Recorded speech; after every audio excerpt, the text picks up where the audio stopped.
कुछ तो खास होने वाला है, और जो होने वाला है, जिसकी आहट मिल रही है, वो बहुत अच्छा नहीं है। ये मैं क्यों कह रहा हूं, इसको इसलिए कहा जा रहा है कि कल बिहार में आपदा विभाग की एक बैठक हुई है, और उस बैठक में यह तय किया गया है कि मई इस महीने के दूसरे सप्ताह में कुछ चुनिंदा जिलों में, मैं जिला का नाम बताऊंगा आपको, वहां पर ब्लैकआउट किया जाएगा। आखिर क्यों किया जा रहा है ब्लैकआउट, ये जानना आपके लिए बहुत जरूरी है। आप देखना शुरू कर चुके हैं न्यूज फॉर नेशन। मैं हूं आपके साथ धीरेन्द्र, और मेरे साथ कैमरे पे हैं अकबर अली।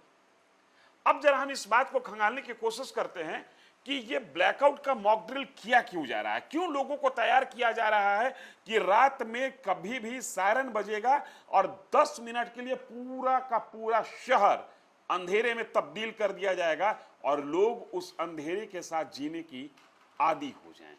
ये जिले कौन से हैं पहले ये समझिए, उसके बाद जो हम बताएंगे आप बेहतर इस चीज को कनेक्ट कर पाइएगा कि जो हम कहने जा रहे हैं, जिस आहट की बात हम कर रहे थे, जो हम बता रहे थे कि कुछ तो होने वाला है, कुछ एक संकेत मिल रहे हैं जो अच्छा नहीं है, वो क्यों है।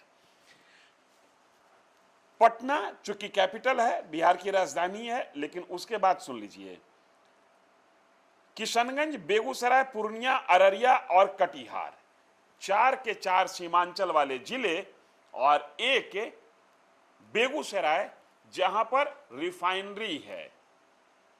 समझिए कि क्या महत्व है बेगूसराय का। इन 5 जगहों पर, ये 6 जिले हो रहे हैं, पटना, किशनगंज, बेगूसराय, पूर्णिया, अररिया, कटिहार।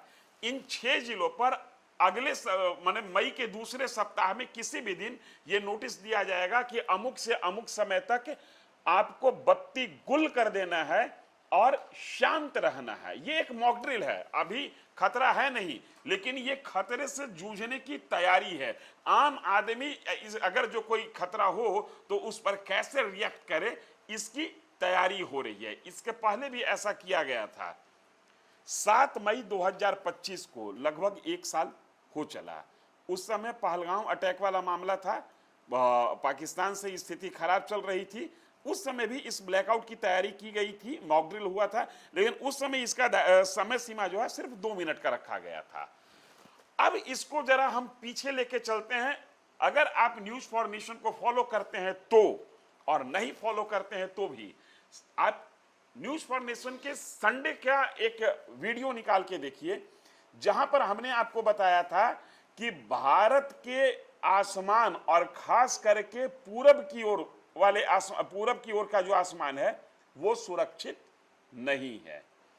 बांग्लादेश में पिछले 7-8 दिनों में बांग्लादेश एयरफोर्स के 10 से 12 लोगों की गिरफ्तारी हुई है और 12 से अधिक लोग गायब हैं और तकरीबन 150 लोगों को डिटेन करके पूछताछ की जा रही है। ऐसा हो क्यों रहा है?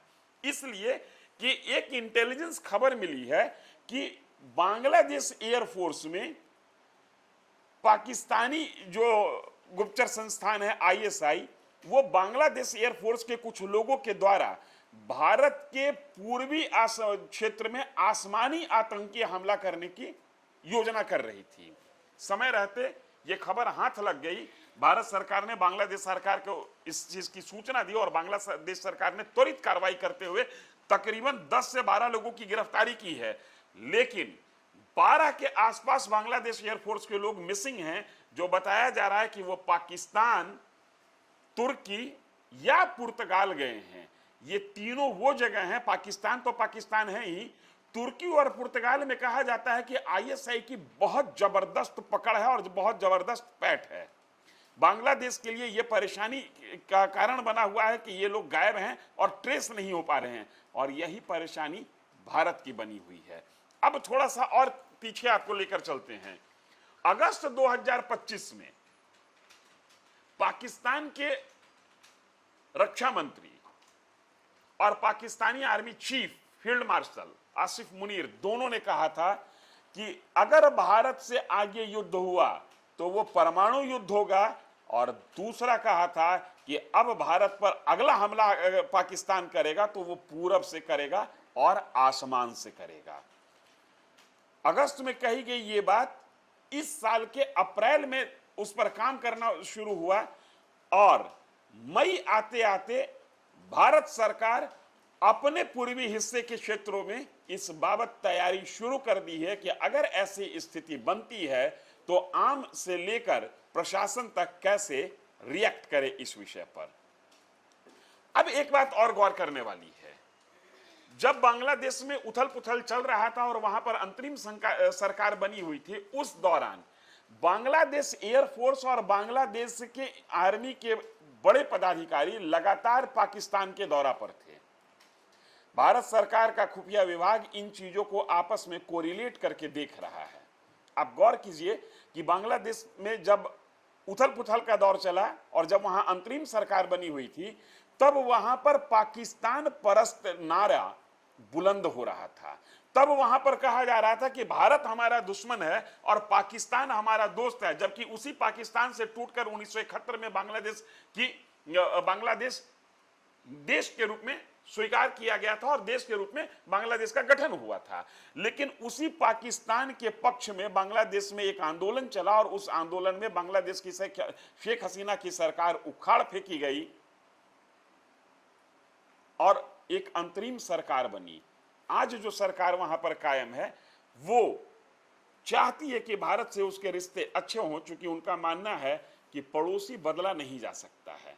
लिहाजा भारत सरकार के खुफिया विभाग ने जो अपनी सूचनाएं उनके साथ साझा की है, उस पर वो त्वरित कार्रवाई करते हुए बांग्लादेश एयरफोर्स के कई लोगों को गिरफ्तार किया है। कई लोग जो गायब हैं उनके लिए छानबीन जारी है और कई कर्मचारी और अधिकारियों से पूछताछ चल रहा है। बावजूद इसके भारत सरकार ने तैयारी शुरू कर दी है कि अगर पूरब से और आसमान से आतंकी हमला हुआ, अगर पूरब से और आसमान से खतरा बरसा, तो उसकी तैयारी कैसे हो। ये जो ब्लैकआउट है इसकी ये मॉक ड्रिल इसलिए भी किया जा रहा है क्योंकि भारत का जो ये पूर्वी हिस्सा है जिसमें बिहार और पश्चिम बंगाल आता है, ये घनी आबादी वाला इलाका है। इसलिए यहां पर शासन के साथ साथ आम लोगों को भी मेंटली और फिजिकली दोनों स्तर पर तैयार करना होगा। हालांकि जो ब्लैकआउट की बात की गई है उसमें इस तरीके के किसी आतंकी खतरे की चर्चा नहीं की गई है। हम जो हमारे पास इनपुट है बांग्लादेश को लेकर, जो हमारे पास इनपुट है बांग्लादेश आर्मी एयरफोर्स में क्या क्या बातें हो रही है और जो भारत सरकार और बांग्लादेश के बीच में जो बातचीत चल रही है एयरफोर्स और कथित आसमानी खतरा को लेकर, उस आधार पे इन चीजों को कोरिलेट कर रहे हैं कि आखिर आज क्यों जरूरत पड़ गई कि 10 मिनट का ब्लैकआउट बिहार के 6 जिलों में कराया जाए और एक मॉक ड्रिल कराया जाए, एक तैयारी की जाए कि अगर स्थिति विपरीत होती है और विषम होती है तो उससे कैसे निपटा जाएगा। क्योंकि पिछली बार जब ये स्थिति बनी थी तब समझ में आ रहा था कि पहलगाम का मामला था, पाकिस्तान के साथ रिश्ते अच्छे नहीं थे, लिहाजा आम लोग से लेकर प्रशासन तक में एक तैयारी की बात हो रही थी। इस बार अगर जो ऐसा किया जा रहा है तो कुछ तो वजह जरूर है और एक वजह जो हमारी जानकारी में है, जिसके बारे में रविवार के वीडियो में भी हम लोगों ने बताया था कि किस तरीके से जिस दिन पश्चिम बंगाल में पहले चरण का मतदान हो रहा था उसी दिन तैयारी थी कि पश्चिम बंगाल में बांग्लादेश से आसमानी हमला किया जाए भारत पर।